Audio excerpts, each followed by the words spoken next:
राष्ट्रीय स्वयंसेवक संघ, भारतीय जनता पक्ष यांचा मी तत्वतः विरोधक आहे. टिकणार नाही, टिकलं तरी सौख्य लाभणार नाही. ही भारतीय जनता पक्षाची पॉलिसी आहे. काहीही अडचण आली की हिंदू मुसलमानांचा मुद्दा उपस्थित करा. सत्तेमुळे माणूस बदलतो असं आपण म्हणतो. आमूलाग्र बदललेला माणूस मी देवेंद्र फडणवीस हा पाहिलेला आहे. महाराष्ट्राच्या इतिहासातला सगळ्यात अपयशी गृहमंत्री म्हणून देवेंद्र फडणवीस यांची नोंद होईल. पोलीस खातं ही बीजेपीची संघाची शाखा बनवली फडणवीसांनी, हा माझा आरोप आहे. मारामाऱ्या करणं काय, नितेश राणेला 2 झापडी मारणं काय कठीण नाही आहे. आपण हिंदू आहोत म्हणजे बहुसंख्य लोकांना, त्यामुळे आपलं काही नुकसान होणार नाही. आज मुसलमानांना मारतील, उद्या दलितांना मारतील, परवा आदिवासींना मारतील, हे लक्षात घ्या. हे सरकार पडणंच महाराष्ट्राच्या हिताचं आहे. या सगळ्या विरोधकांना कचऱ्यात टाकलं पाहिजे असं माझं मत आहे. लोकांचा शरद पवार, उद्धव ठाकरे यांच्यापेक्षा जास्त विश्वास अंजली दमानीवर आहे, कारण ती लढते. प्रचंड बहुमतानं महाराष्ट्रामध्ये एक सरकार निवडून आलं आणि त्याच्यानंतर ते कामाला लागेल. आता बाकीच्या काही ज्या फुटकळ गोष्टी आहेत त्या थांबतील असं वाटलेलं होतं, पण हे सरकार सत्तेत आल्यानंतर आता 100 दिवस झालेले आहेत नुकतेच. आणि या 100 दिवसामध्ये आपल्याला काय दिसलं तर एका पाठोपाठ एक अशी प्रकरणं समोर येत आहेत की ज्याच्यामध्ये सरकारच्या व्यवस्थेचं अपयश तर दिसतंयच, पण तेच जुने मुद्दे जे आहेत, अगदी 300 वर्ष जुने मुद्देसुद्धा औरंगजेबाच्या कबरीसारखे खोदून काढले जात आहेत. आणि त्यामुळं या सरकारची वाटचाल नेमकी कुठल्या दिशेनं सुरू आहे, औरंगजेबाच्या कबरीचा मुद्दा हा नेमका आत्ताच का काढला जातोय. असं म्हटलं जातं की जेव्हा असे धार्मिक मुद्दे काढले जातात तेव्हा जवळपास कुठंतरी निवडणूक असते, पण आत्ता इतक्या लगेच तर निवडणूक कुठं दिसत नाहीये. मग हे नेमकं काय चाललेलं आहे. शिंदे फडणवीस यांच्यामधला बेबनाव जो आहे तो वेगवेगळ्या कारणांनी चर्चेत आहे. आणि पाठोपाठ सरकारमधलेच एक मंत्री अशी विधानं करतायत की जी घटनात्मक पदावरच्या व्यक्तीला अजिबात शोभणारी नाही आहेत. आत्ता ज्यावेळी आपण बोलतोय त्यावेळी नागपूरमध्ये खरं तर आत्तापर्यंत हिंसाचाराचा इतिहास नव्हता, दंगलींचा इतिहास नव्हता, तिथंसुद्धा ही ठिणगी भडकलेली आहे. आणि या सगळ्या पार्श्वभूमीवरती आपण चर्चा करणार आहोत. निवडणूक निकालानंतर बहुधा आपण पहिल्यांदाच भेटतोय. माझ्यासोबत आहेत ज्येष्ठ पत्रकार निखिल बागळे सर. निखिल बागळे सर त्यांच्या चॅनलच्या व्हिडिओतून तुम्हाला भेटतच असतात, पण आज एक जाणून बुजून आम्ही थोडंसं भेटतोय. याचं कारण या 100 दिवसांचा एक मागोवा जरा वेगवेगळ्या कारणांनी घेणं आवश्यक आहे. आणि जे चाललेलं आहे ते थोडंसं अस्वस्थ करणार आहे, त्याच्याबद्दल जरा एक शांतपणे बोलणं आवश्यक आहे. रोजच्या घडामोडी आपण बघतोय, येत आहेत जात आहेत, आपण वर्तमानपत्रातनं सगळं वाचतोय, पण ही वाटचाल जी आहे ती खूप चिंताजनक आहे. त्यामुळं या सगळ्याचा एक शांतपणे आढावा आपण या मुलाखतीत घेणार आहोत. हा व्हिडिओ पूर्णपणे बघा. सर, निकाल लागल्यानंतर तुम्हाला असं वाटलं होतं की या सरकारची वाटचाल अशा पद्धतीनं राहील, म्हणजे महाराष्ट्र आता थांबणार नाही अशी टॅगलाईन, घोषवाक्य घेऊन हे सरकार आलेलं होतं. आपल्याला असं वाटलं की आता बहुधा काहीतरी चांगल्या मार्गानं चालेल हे सरकार. आपण 3 महिन्यामध्ये जे काही बघतोय ते फार अस्वस्थ करणार आहे. प्रशांत, जेव्हा निकाल लागला तेव्हा आपण बोललो होतो आणि मी तुला असं म्हटलं होतं की या निकालामध्ये काहीतरी गडबड आहे असं मला वाटत होतं. मी म्हटलं होतं, संशय व्यक्त केला होता. तो संशय आजही कायम आहे. पण वस्तुस्थिती ही होती की या महायुती सरकारला प्रचंड, म्हणजे पाशवी म्हणावं इतकं मोठं बहुमत मिळालं होतं. अलीकडच्या काळात कोणत्याही सरकारला महाराष्ट्रात एवढं मोठं बहुमत मिळालेलं नाही. 237 जागा यांच्याकडे आज आहेत. बरोबर. भाजप, एकनाथ शिंदेची शिवसेना आणि अजित पवारांचा राष्ट्रवादी पक्ष. त्यामुळे किमान काही दिवस तरी हे शांतपणे कारभार करतील, स्थिरावतील, वाद होतील. कारण यांचं जे तिघांचं मिश्रण आहे, तिघांची युती आहे, ही काय एकजिन्सी नाहीये. त्याच्यामध्ये वेगवेगळ्या महत्वाकांक्षांचा संघर्ष आहे, वेगवेगळ्या मागण्या होत्या त्यांच्या, एकमेकाचा दुस्वास आहे, हे आधीपासून आपल्याला माहिती होतं. त्यामुळे त्यामध्ये वाद होणारे माहिती होतं. पण एवढं प्रचंड बहुमत मिळाल्यावर हे धडपणे स्थिरावतील असं मला वाटत होतं, जे अजिबात झालेलं नाहीये. लक्षात घे, माझं हे कायम धोरण असतं की कुठचंही नवं सरकार आलं, अगदी 2014ला मोदी सरकार आलं त्यानंतरही माझं हे धोरण होतं. म्हणजे नरेंद्र मोदींचं सरकार आणि माझी सहमती नाही, आयडियोलॉजिकल अजिबात नाही. राष्ट्रीय स्वयंसेवक संघ, भारतीय जनता पक्ष यांचा मी तत्वतः विरोधक आहे. पण मोदींचं जरी सरकार आलं तरी त्याला पहिले 6 महिने हा हनीमून पिरियड द्यायला पाहिजे, बरोबर, असं माझं मत होतं. आणि तेच यावेळेला मत होतं. मी असं ठरवलं होतं, आपण सुरुवातीचे 6 महिने म्हणजे तू बघशील तर गेले 3 महिने मी फारसे इंटरव्ह्यू दिलेले नाहीये, कुठेही इंटरव्ह्यू दिले नाही. तुला दिला नाही, मुंबई तकला दिला नाही, बीबीसीला दिला नाही, कारण बघायला पाहिजे होतं, संधी द्यायला पाहिजे. हनीमून पिरियड आहे, 6 महिने हनीमून पिरियड आहे. पण मी तुला सांगतो की 100 दिवसात म्हणजे 3 महिन्याचा वर काळ गेलेला आहे. या 100 दिवसातच हे स्पष्ट झालं की हे लग्न टिकणार नाही, टिकलं तरी सौख्य लाभणार नाही. हे सरकार 100 दिवसात स्थिरावलं नाही. पहिल्या दिवसापासून गडबड सुरू झाली. महाराष्ट्रामध्ये वेगवेगळे प्रश्न होते, ते प्रश्न हाताळण्याऐवजी हे औरंगजेबासारखे उद्योग करायला लागले, म्हणजे औरंगजेबाची कबर वगैरे हे सगळे उद्योग करायला लागले. याचं कारण असं आहे की 100 दिवसातलं फडणवीस सरकारचं अपयश झाकण्यासाठी यांच्याकडे दुसरा काही उपाय नाहीये. नेहमी काहीही गडबड झाली, तुझं बघितलंस लोकसभा इलेक्शनला हे हरले, हरल्यानंतर यांनी काय केलं, घोषणा दिली, एक है तो सेफ है. त्याच्या आधीची घोषणा काय सांग मला, आदित्यनाथची, टुटेंगे बटेंगे तो कटेंगे, काय बटेंगे तो कटेंगे. हा, मला तर ती घोषणाही हे होत नाही. बटेंगे तो कटेंगे ही घोषणा दिली. या विधानसभा निवडणुकीतल्या विजयामध्ये हिंदू मुसलमान हा मुद्दा होताच ना. कटेंगे तो बटेंगे, एक है तो सेफ है, या घोषणा दिल्या. त्यामुळे काहीही अडचण आली, ही भारतीय जनता पक्षाची पॉलिसी आहे, काहीही अडचण आली की हिंदू मुसलमानांचा मुद्दा उपस्थित करा. 100 दिवसात काय काय झालं बघ. पहिल्यांदा फडणवीस शिंदेचं जमलं नाही, शिंदे अजूनही नाराज आहेत, त्यांना मुख्यमंत्री व्हायला मिळालं नाही याची खंत अजूनही 100 दिवस उलटल्यावर सुद्धा त्यांच्या मनात आहे. पालकमंत्री पदावरून भांडणं झाली, ते स्वीय सचिव आणि OSD नेमण्यावरून वाद निर्माण झाले. मला सांग, आजवरच्या कुठच्या मुख्यमंत्र्यांनी हे केलं होतं की मंत्र्यांना आपल्या पसंतीचे स्वीय सचिव किंवा OSD नेमता येणार नाहीत, त्यांचं कॅरेक्टर सर्टिफिकेट मुख्यमंत्र्यांच्या कार्यालयाकडून घेतलं पाहिजे. बरोबर. आणि कॅरेक्टर सर्टिफिकेट तपासायला कोणाला बसवलं तर संघाच्या एका पदाधिकाऱ्याला. हे लक्षात घ्या, म्हणजे संघाने कॅरेक्टर सर्टिफिकेट दिलं तरच तुम्हाला तुमच्या कार्यकर्त्यांना स्वीय सचिव किंवा OSD नेमता येईल.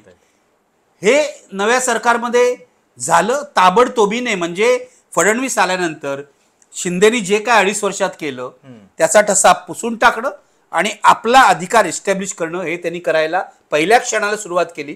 आणि तिथेच संघर्ष निर्माण झाला, खात्यांवरून संघर्ष निर्माण झाला. या मंत्रिमंडळातले बहुसंख्य म्हणण्यापेक्षा 50%हून अधिक मंत्री यांच्यावर गंभीर आरोप आहे. धनंजय मुंडे एकटेच गेलेले आहेत पुढच्या 2-3 वर्षामध्ये, आणि हे 5 वर्ष टिकले तर किती मंत्र्यांना जावं लागेल याचा काही अंदाज देता येणार नाही. कॅरेक्टर सर्टिफिकेट यांचं तपासलं गेलं, सगळ्या PA PS यांचं, मंत्र्यांचं नाही तपासलं गेलं.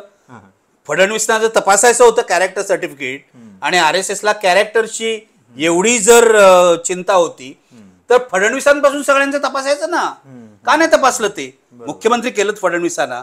कारण माझं असं म्हणणं आहे की 2014च्या पूर्वीचे फडणवीस, मी अनेक वेळा हे सांगतो, पत्रकार म्हणून मी जवळून बघितलेले आहेत. एक अभ्यासू नेता, विरोधी पक्षातला, भ्रष्टाचाराचा पोलखोल करणारा नेता, आणि त्यावेळेला त्यांच्यावर काही भ्रष्टाचाराचे वगैरे आरोप नव्हते, स्वच्छ प्रतिमा होती.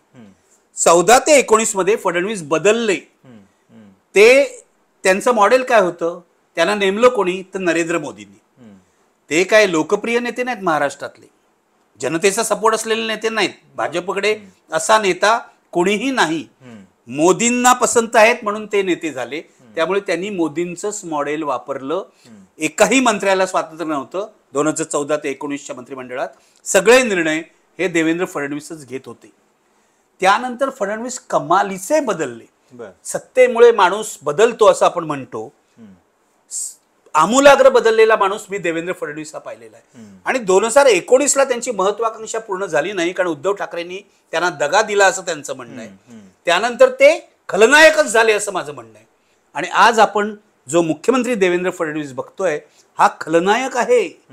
महाराष्ट्राचं वाटोळं करायला निघालेला हा खलनायक आहे. मी तुम्हाला सांगतो, असंच चालू राहिलं तर पुढच्या 5 वर्षात महाराष्ट्राचं वाटोळं होईल, महाराष्ट्र धर्माची बदनामी होईल आणि मी गेले अनेक दिवस अस्वस्थ आहे, खूपच अस्वस्थ आहे. म्हणजे विशेषतः गेले 15-20 दिवस. याचं कारण मला महाराष्ट्रात हे दिसतंय की यांचं सरकार आलं आणि महाराष्ट्रात काय सुरू झालं तर एका बाजूला गुंडगिरी, गुन्हेगारी. म्हणजे बीडमध्ये काय चाललंय बघा. बीड हे महाराष्ट्राचं मिर्झापूर झालेलं आहे, वासेपूर झालेलं आहे. कसा झाला संतोष देशमुखचा खून. म्हणजे जे सरकार, फडणवीसांचं सरकार, भाजपचं सरकार स्वतःच्या कार्यकर्त्याचा खुनाचा छडा लावू शकत नाही, संतोष देशमुखच्या खुनाचा छडा लागलाय तो जनतेच्या दबावामुळे. हे जे मोर्चे निघाले आहेत ना, तुम्ही त्यांना मराठ्यांचे मोर्चे म्हणा की काही म्हणा, हे मोर्चे निघाले आणि मीडियामुळे. यावेळेला मीडिया चांगलं वागलं, अनेकांनी याचा पाठपुरावा केला. अनेक पत्रकारांनी, विशेषतः वेब पोर्टलच्या पत्रकारांनी, टेलिव्हिजन चॅनलच्या पत्रकारांनी पाठपुरावा केला. पण पहिल्या 100 दिवसात किती, 9 डिसेंबरला मला वाटतं खून झाला, तेव्हा सरकार आलेलं होतं. त्या खुनाचा छडा सरकारने लावला नाही म्हणून एवढा आक्रोश झाला. आणि त्यातली प्रत्येक गोष्ट शेवटी जनतेच्या दबावामुळे झाली. म्हणजे वाल्मिक कराडला सुद्धा पोलिसांनी पकडलं नाही, आजही तपास नीट नाही चालू आहे असं अंजली दमानिया म्हणतायत. पोलीस दडवादडवी करतायत. आणि मला असं वाटतं की गृहमंत्री देवेंद्र फडणवीस आहे, त्यांची ही नैतिक जबाबदारी आहे गृहमंत्री आणि मुख्यमंत्री म्हणून. बरोबर. गेले 2.5 वर्ष सुद्धा त्यांना सगळं माहिती आहे. देवेंद्र फडणवीस आणि धनंजय मुंडे यांची घनिष्ठ मैत्री आहे. कधीपासून? भारतीय जनता पक्षाचा जनता युवा मोर्चा होता ना, भाजप जनता युवा मोर्चा, दोघंही पदाधिकारी होते. देवेंद्र फडणवीसांना गोपीनाथ मुंडेंकडे घेऊन गेले ते धनंजय मुंडे, त्यामुळे देवेंद्र फडणवीस हे गोपीनाथ मुंडेंच्या जवळ गेले आणि नंतर देवेंद्र फडणवीसांचा विरोधी पक्षनेता म्हणून पुरस्कार गोपीनाथ मुंडेंनी केला. हा इतिहास आहे. माझं म्हणणं आहे, तुमच्याच पक्षाचे लोक होते. हा संतोष देशमुख तुमचाच कार्यकर्ता होता, तुमचाच बूथ रिप्रेझेंटेटिव्ह होता. त्याचा इतका अमानुष पद्धतीने या वाल्मिक कराड आणि गँगनी खून केला आणि तुम्ही तो दडवायचा प्रयत्न केला. अगदी नाही, व्यक्ती म्हणून तुम्ही त्यांच्या कामाची समीक्षा केली, ते कसे बदलले आहेत हे सांगितलं, पण गृहमंत्री म्हणून खरोखर त्यांचा जो कारभार आहे गेल्या 3 महिन्यातला, त्याच्याबद्दल नीट समीक्षा अजूनही होत नाहीये. म्हणजे काल नागपूरमध्ये जे झालं, नागपूर सारख्या ठिकाणी जिथं खरं तर आत्तापर्यंत अशा हिंसाचाराच्या घटना घडलेल्या नव्हत्या, तिथं एक घटना होते. औरंगजेबाची कबर कुठं आहे? खुलताबादमध्ये. मोर्चा इकडं निघतो, दुपारी मोर्चा होतो आणि नंतर संध्याकाळी परत त्याची एक रिॲक्शन येते आणि पोलिसांच्या वरती हल्ला होतो. पोलिसांच्या वरती म्हणजे 30 पोलीस जखमी झाले, त्याच्यामध्ये पोलीस उपायुक्त जे आहेत त्यांच्यावरती कुऱ्हाडीनं हल्ला होतो. हे सपशेल अपयश गृहमंत्र्यांचं आहे. त्याच्याबद्दल फारसं कोणी बोलताना दिसत नाही. आहेच ना, महाराष्ट्राच्या इतिहासातला सगळ्यात अपयशी गृहमंत्री म्हणून देवेंद्र फडणवीस यांची नोंद होईल. आणि एवढंच नाही, अपयश इतरांनाही येतं. गृहमंत्री प्रभावी आहे की नाही हे राज्यातल्या कायदा आणि सुव्यवस्थेवरून दिसतं. पण इथे हा गृहमंत्री किंवा मुख्यमंत्री, आणि फडणवीस गेले 3 महिने गृहमंत्री नाही आहेत, ते 2.5 वर्ष गृहमंत्री आहेत. बरोबर. 2.5 आणि 3 महिने एवढा काळ त्यांना मिळालेला आहे. आणि त्याच्या आधी 2014 ते 2019 ते पण होतं. म्हणजे बराच काळ ते गृहमंत्री राहिलेले आहेत. फडणवीसांना अपश्रेय याचं जातं की त्यांनी गृह खात्याची आणि पोलीस खात्याची वाट लावली. पोलीस खातं ही बीजेपीची संघाची शाखा बनवली फडणवीसांनी, हा माझा आरोप आहे. आणि मी याचा प्रत्यक्ष अनुभव, माझ्यावर जो हल्ला झाला, मी विश्वंभर चौधरी आणि असीम सरोदे तेव्हा घेतलेला आहे की पोलीस हे भाजप कार्यकर्त्यांची शाखा असल्यासारखे वागत होते आणि आमचं काहीच प्रोटेक्शन करत नव्हते. असो, पण माझं म्हणणं आहे की महाराष्ट्राच्या इतिहासात असा कोणी तुम्ही गृहमंत्री बघितलाय का ज्याने दंगलीला प्रोत्साहन दिलेलं आहे, दंगलखोरांना प्रोत्साहन दिलेलं आहे?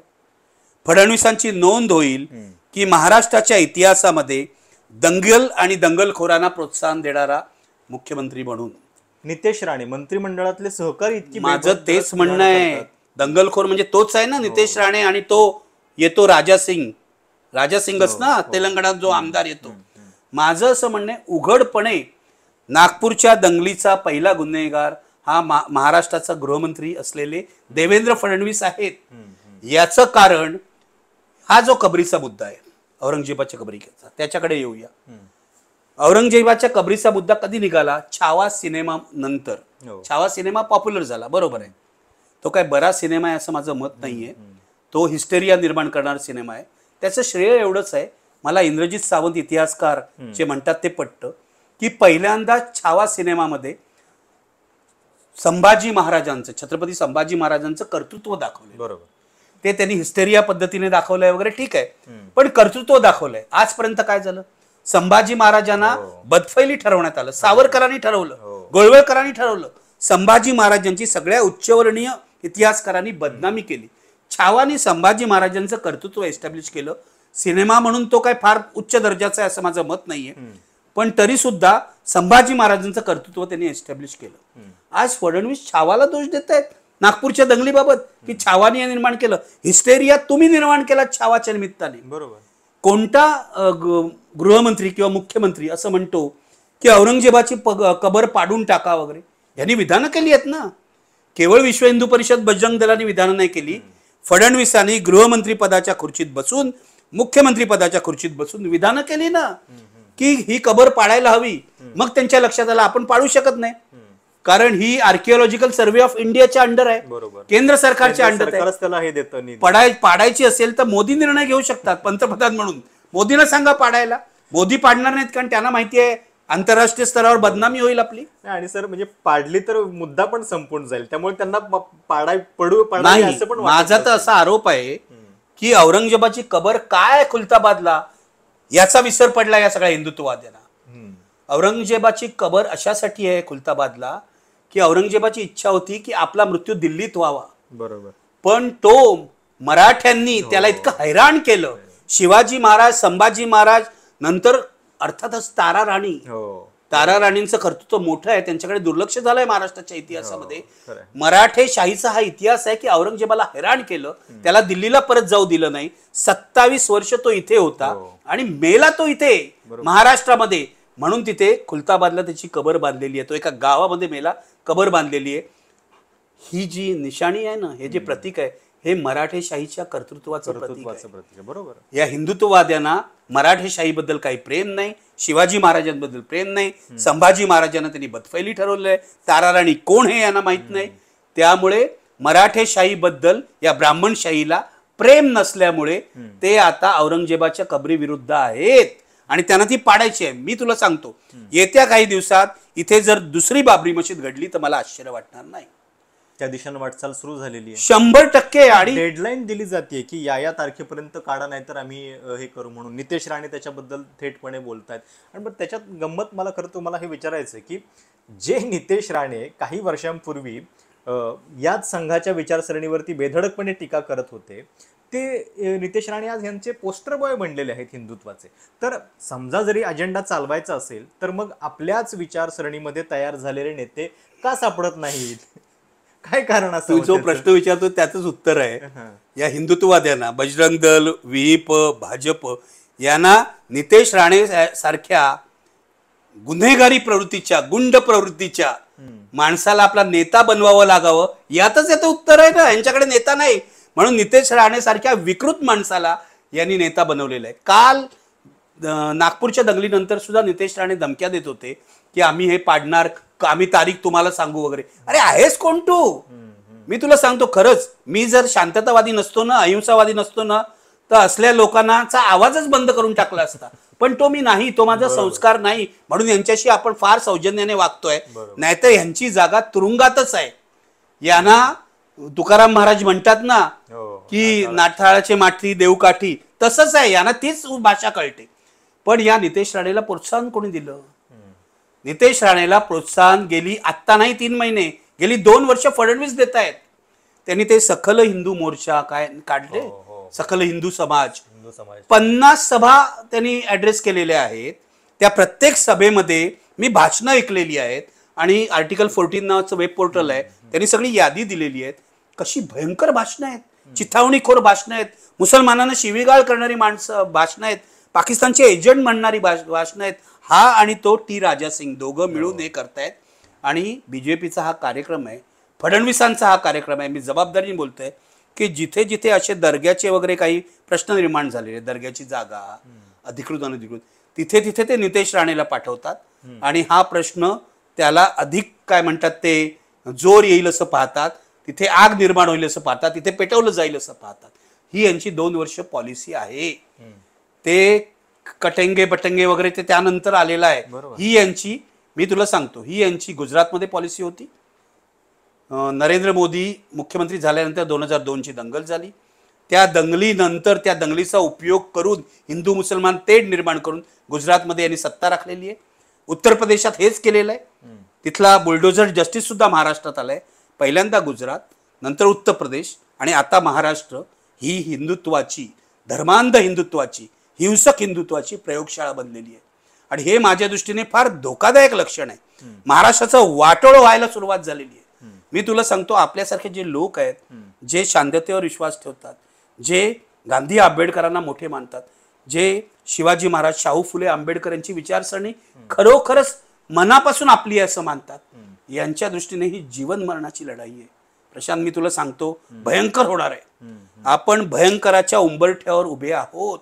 मी अनेक दिवस लोकांना सांगतोय, मी खूप लोकांना मेसेज पाठवले की महाराष्ट्रामध्ये हे जे मिश्रण आहे, धर्मांधता अधिक गुन्हेगारी, हे फार भयंकर मिश्रण आहे. आणि हे जिल्ह्या जिल्ह्यात आहे.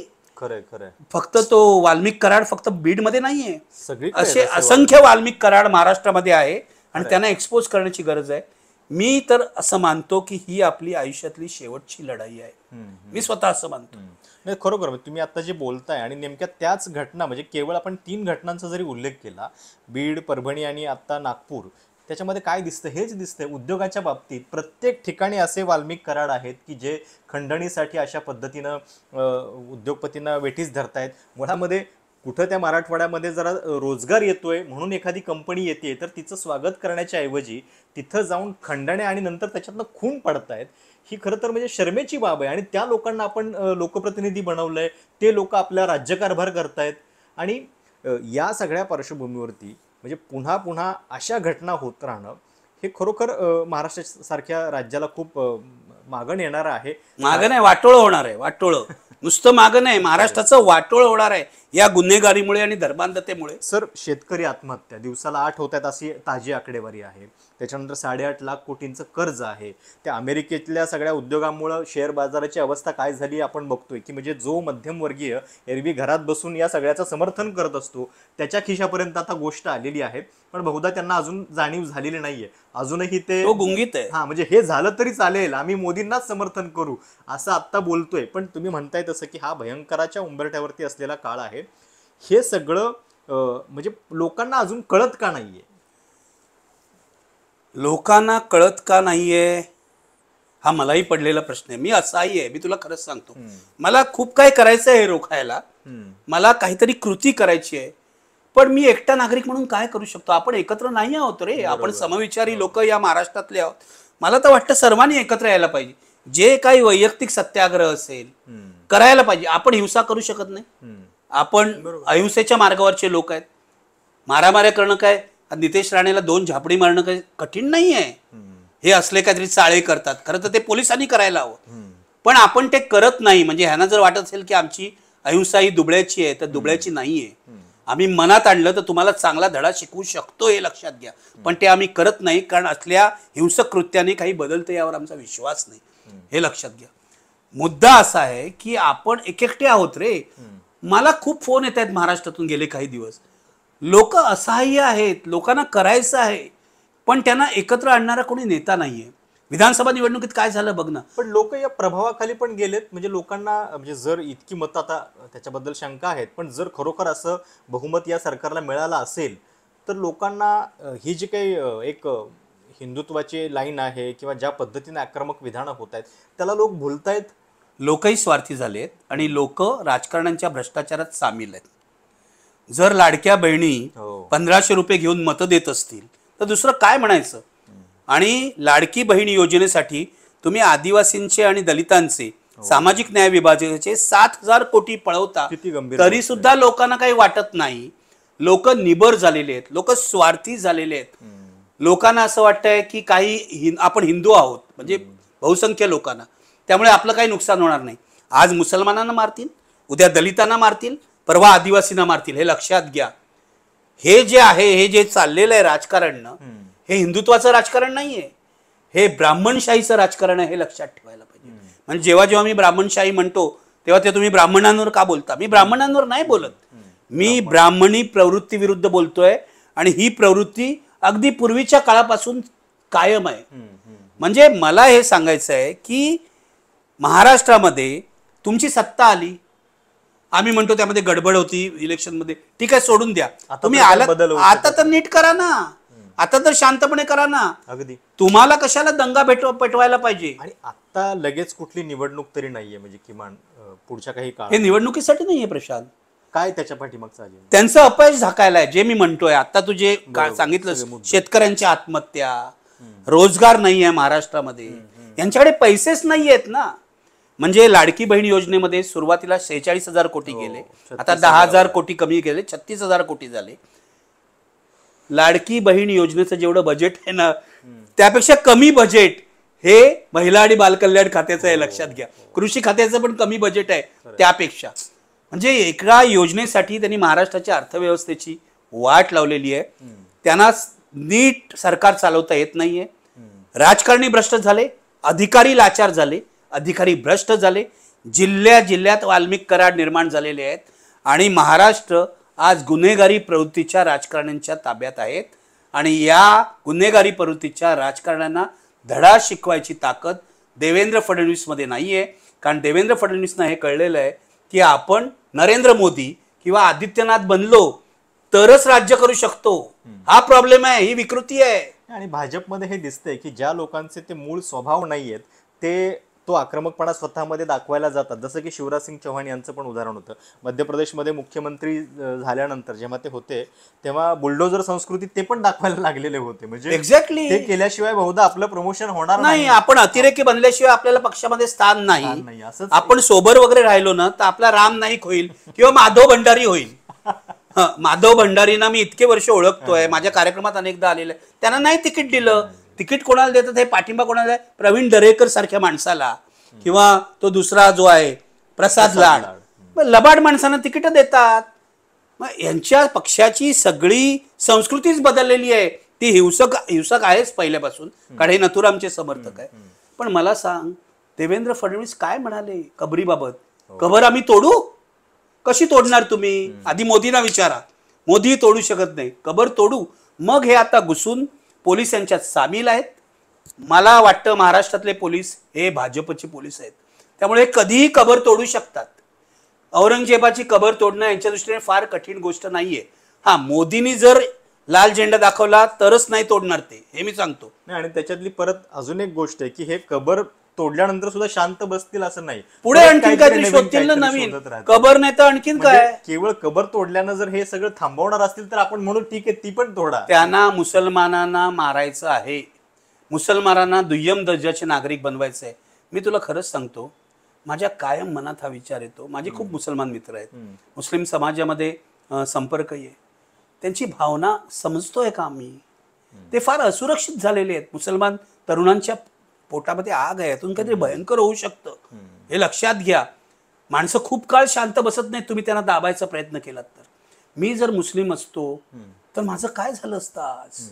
म्हणजे एक तर मी देश सोडून जायचा, हे सांगतात त्याप्रमाणे.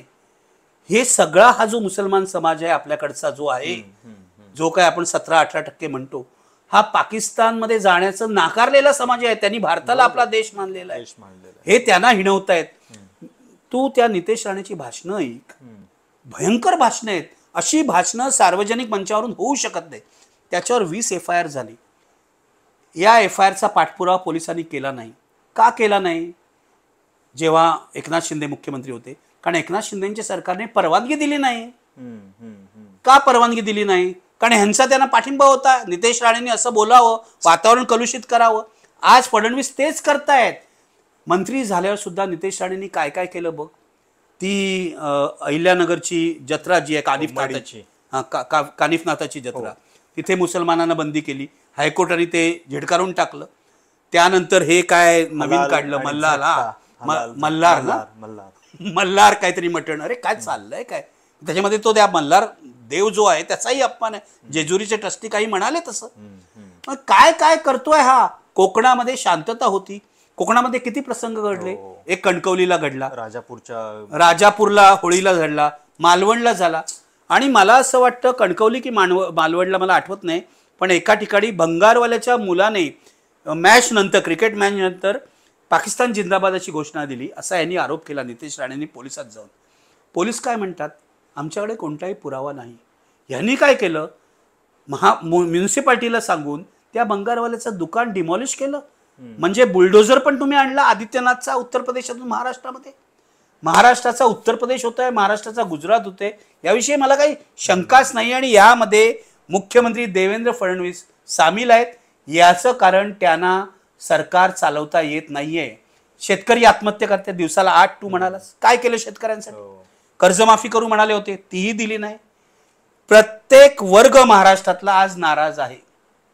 आज महिलांसाठी पण काय केलं नाही. मी तुझी मुलाखत ऐकली डॉक्टर नीरज हातेकरची, बरोबर म्हणाले ते. जर या बायकांना निमोनिया आहे, त्यांना महागाईचा त्रास आहे, तर 1,500 रुपये देऊन कसं सुटणार हा प्रश्न? निमोनियावर इलाज करा ना. सार्वजनिक आरोग्य व्यवस्था तुम्ही मजबूत बनवा. पण सार्वजनिक आरोग्य व्यवस्थेचं बजेटही कमी झालेलं आहे यावेळेला. ते बजेटही कट या लोकांनी केलंय. हे सरकार नंतर सुद्धा आपल्याला शहाणपण नाहीये की आरोग्य अजिबातच नाहीये. आणि मी सांगतो, शरद पवारांच्या तालमीत तयार झालेल्या अजित पवारचं पण डोकं भ्रष्ट झालेलं आहे असं मला वाटतं. अरे यशवंतरावांचं तुम्ही नाव घेता आणि महाराष्ट्रात तुमच्या नजरेखाली हे होत आहे. सोडून द्या सरकार आणि बाहेर पडा. पडू दे हे सरकार. हे सरकार पडणंच महाराष्ट्राच्या हिताचं आहे. हे सरकार पण आता काय झालंय, असं बहुमत असताना नाही पडणार. मला माहिती आहे ना, मला वस्तुस्थिती माहिती, नाही पडणार. आता काय करतात, शिंदे नाराज आहे. आता परवा काय झालं विधानसभेमध्ये, नागपूरवर निवेदन कोणी केलं? फडणवीसांनी. मुख्यमंत्रीच करतो. उपमुख्यमंत्री कधी निवेदन करतो का? पण ह्या दोघांमध्ये हिंदुत्वाची स्पर्धा म्हणून जोरजोरात भाषण केलं शिंदेनी. आता शिंदेना शिवाजी महाराजांचे चरित्र त्यांनी कधी वाचलं असेल असं मला वाटत नाही. शिंदेना मी पूर्वीपासून आनंद दिगंच्या काळापासून ओळखतो. वाचन बिचन याच्याशी काय त्यांचा संबंध नाही फारसा.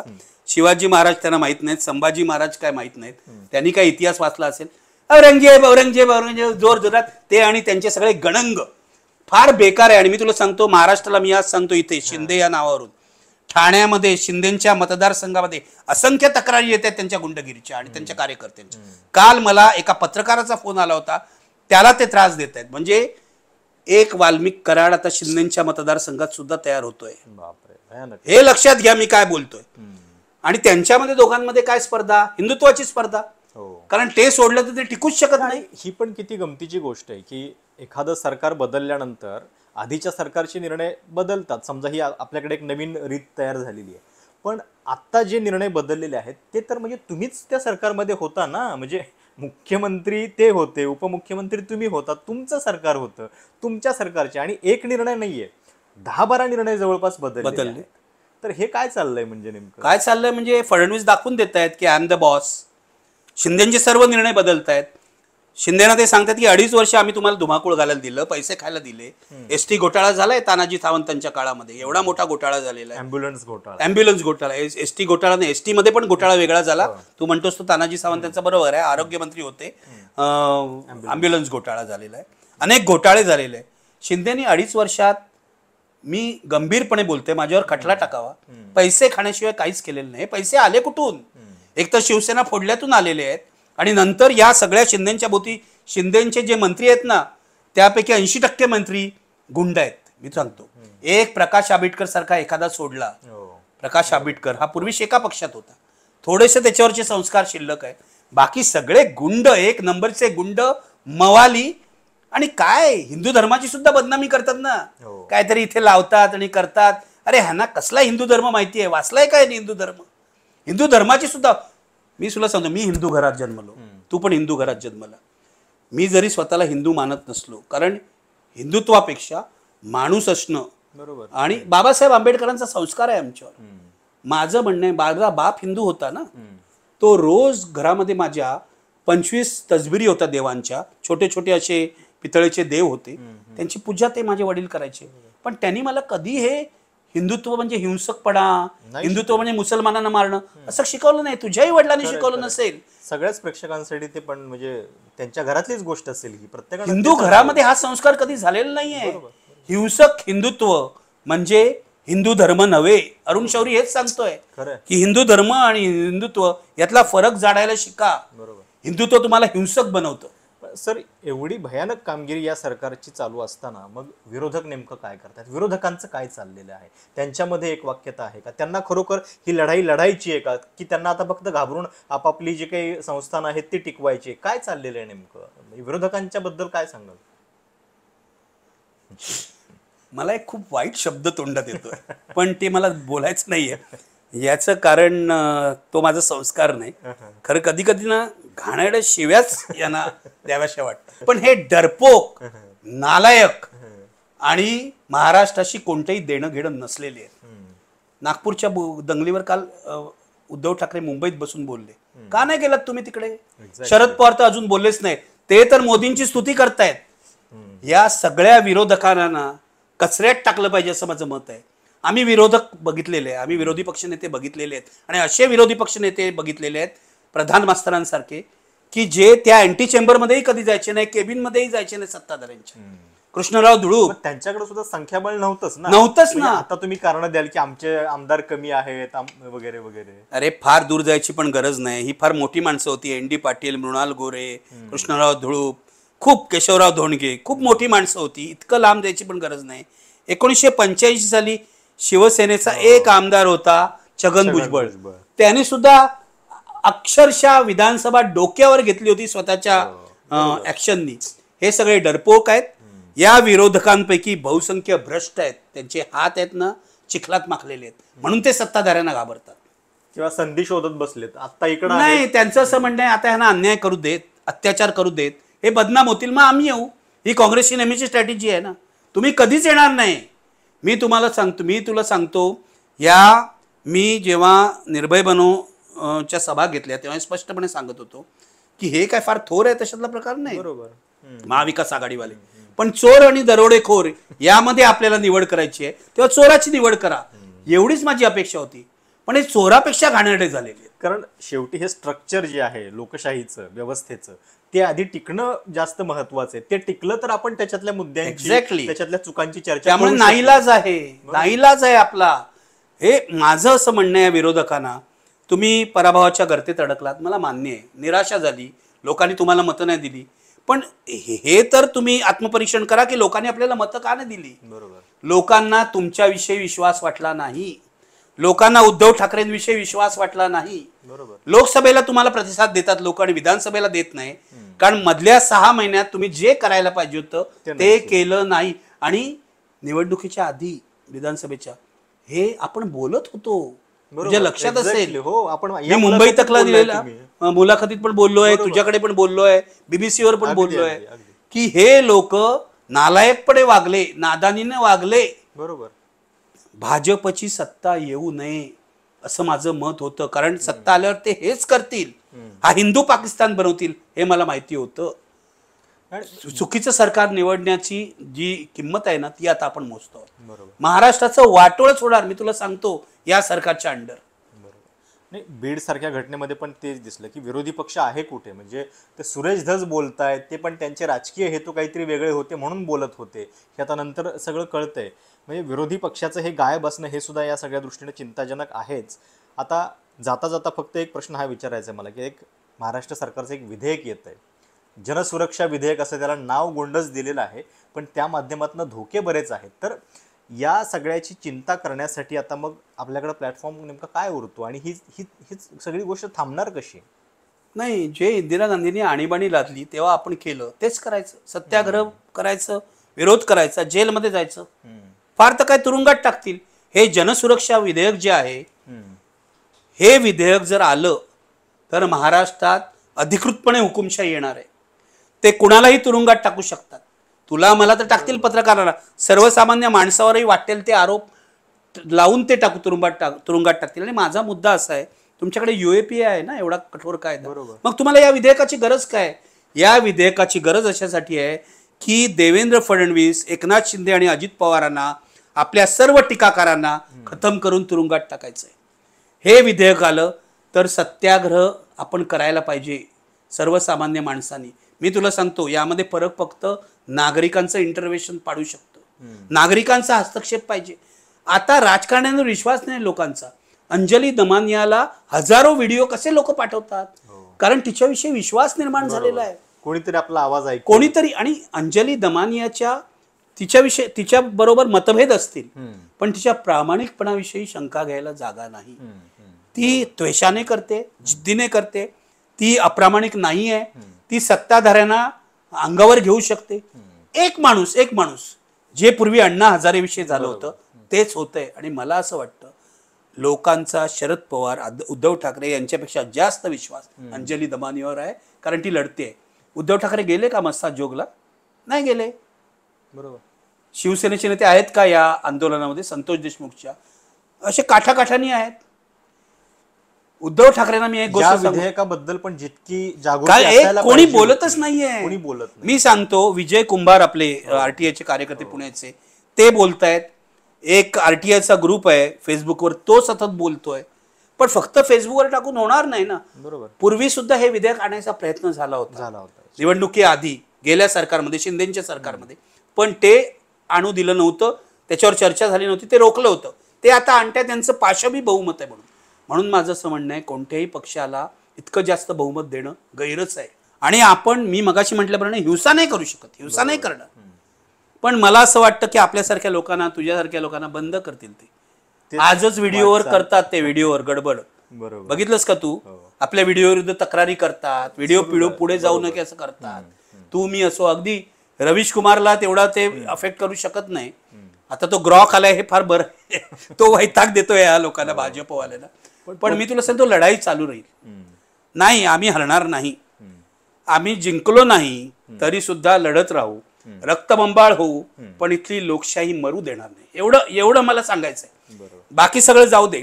एवढी वर्ष आम्ही लढतो आहोत, एवढी वर्ष, 50 वर्षाहून अधिक काळ आपण सगळे लढतो आहोत. माझ्या बरोबरचे लोक आहेत, खूप अस्वस्थ आहेत महाराष्ट्रामध्ये लोक. महाराष्ट्रामधला सुजाण नागरिक, घटनेवर विश्वास ठेवणारा नागरिक हा अत्यंत अस्वस्थ आहे. त्याला कोणीतरी बाहेर काढायला पाहिजे. ते निखिल वागळे पत्रकार नाही करू शकत. आम्ही फक्त प्रबोधन करू शकतो, आम्ही फक्त सत्य पोचवू शकतो. पण असा कोणी निघाला रस्त्यावर येऊन लढणारा, तर त्याच्या खांद्याला खांदा मात्र मी लावीन. घाबरत नाही मी यांना. टाका तुम्ही तुरुंगामध्ये, गोळ्या घाला. गोळ्या घातल्या ना तर आपण सुटू तरी. महाराष्ट्राचं वाटोळं पाहण्याचं तरी वेळ येणार नाही आपल्यावर. खरंच फार भयानक अशी स्थिती आहे. आणि 100 दिवसांच्या कामगिरीमध्येच आपल्याला कळतंय की या सरकारची वाटचाल नेमकी कशा पद्धतीनं चालू आहे. 3 इतक्या महत्त्वाच्या घटना घडलेल्या आहेत. आपण आशा करूयात की किमान 100 दिवसापासून आता जेव्हा वर्षपूर्तीचा क्षण येईल तोपर्यंत तरी किमान काहीतरी स्थिती सुधारावी. ती सुधारेल का याच्याबद्दल आपण, म्हणजे शेवटी आपण आशावादी आहोत, त्यामुळं चांगलंच काहीतरी आपण आशा करूयात की काहीतरी होईल म्हणून. पण ही अशी सगळी स्थिती आहे. आशावादी राहणं हीच योग्य स्ट्रॅटेजी आहे असं कोण म्हणतं माहितीये? Hope is the best strategy. म्हणजे hope is the best way नाही, बरोबर, तो आहे, पण ती स्ट्रॅटेजी म्हणून वापरायला पाहिजे. आपण जर निराशावादी झालो तर काहीच होणार नाही. त्यामुळे जरी आपण आपलं प्रतिकूल परिस्थिती आहे, या लोकांचं बहुमत आहे, पण इतक्या पाशवी बहुमताला सुद्धा जनमताच्या विरोधात पराभूत व्हावं लागतं हे आपल्याला माहिती आहे. म्हणून नॉम चॉम्स्की म्हणतो hope is the best strategy. तेव्हा आपल्याला आशावादी राहण्यापासून पर्याय नाही. आशावादी ज्या दिवशी आपण राहणार नाही ना, आशा सोडून देऊ, त्या दिवशी आपण मरू. जगायचं असेल तर आशावादी राहायला पाहिजे. केवळ या नाही, जिंकणं हरणं हा मुद्दाच नाही माझा. माझं म्हणणं आहे की आम्ही लोकशाहीसाठी लढलो, बरोबर, हे पुढच्या पिढीला दाखवून द्यायला पाहिजे. इथे काही माणसं होती जी लढत होती, बरोबर, जी ह्या दमनशाहीला होकार देत नव्हती, जी या दमनशाही पुढे दबत नव्हती. आणि आपण तर पत्रकार आहोत ना, पत्रकारांचं हे बेसिक कर्तव्य आहे अगदी लोकशाहीचं रक्षण करणं. याच नोटवरती आपण थांबूयात. ही मुलाखत तुम्हाला कशी वाटली? तुमच्या काही सूचना असतील, कमेंट्स असतील तर आवर्जून कळवा. आणि 100 दिवसांच्या सरकारच्या या कामगिरीबद्दल तुमचं मत काय आहे ते देखील नक्की कळवा. चॅनल सबस्क्राईब करायला विसरू नका. धन्यवाद.